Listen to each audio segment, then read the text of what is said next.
this section we're going to look at operations dealing with real numbers, and the first thing we want to do is focus on the different words that can be used to represent the different operations.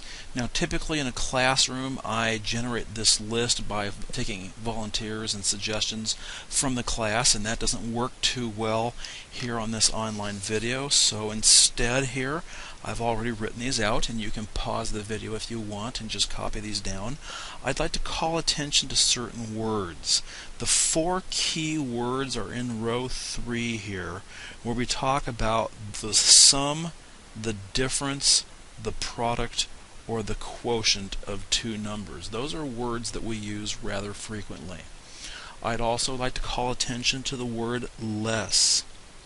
We have to be careful whenever we are dealing with subtraction, and the word less for some reason is just one of those words that tends to play with our brain while we're working with these problems and converting things from words into algebra.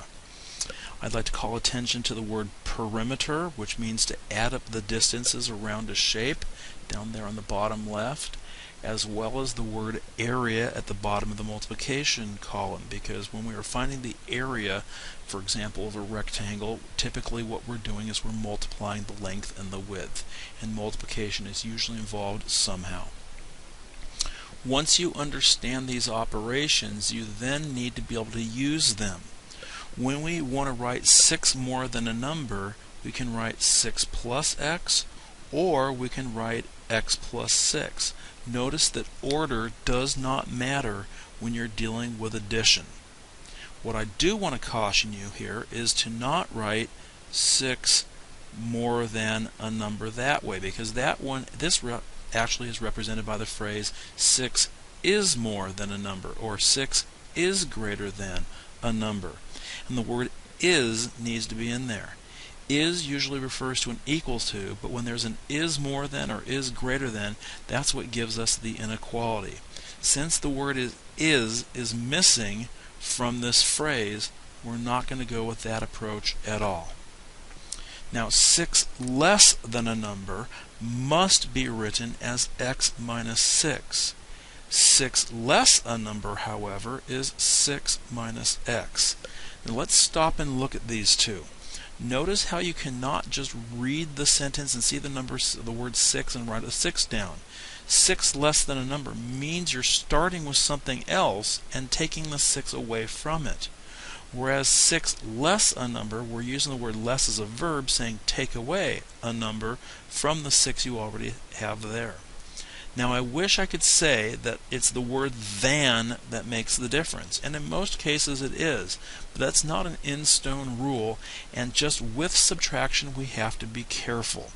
Addition, the order can be moved around. Subtraction, it cannot be. I like to use the phrase subtraction is not commutative. And we're going to talk about different properties later on, and the commutative property is one of those, but I can't emphasize it enough. Subtraction is not commutative, meaning you cannot reverse the order of the two numbers that you're subtracting. This will show up inside of word problems. This phrase, for example, the length is 3 less than twice the width. 3 less than twice the width. It's not 3 minus 2w, it's 2w minus 3. You just have to be careful anytime subtraction is involved, especially with the word less, to slow down and make sure you have the proper operation. Now, let's take a look at these next two. 4 more than a number squared and 4 more than a number squared. They look like they're almost the same thing. In this first case, 4 plus a number squared, 4 plus x squared, or x squared plus 4 if you reverse the order of the addition. Either of those is perfectly fine. However, in this next one there's a comma there, and although it's not pronounced, sometimes we use the word quantity. 4 more than a number quantity squared, which tells you that the entire sum, x plus 4, all of it is getting squared using parentheses.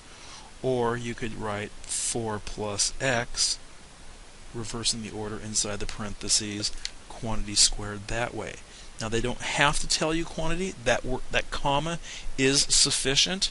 And I know we tend to just run through these types of problems, and I just want to caution you to slow down, and that's why I've included that right here.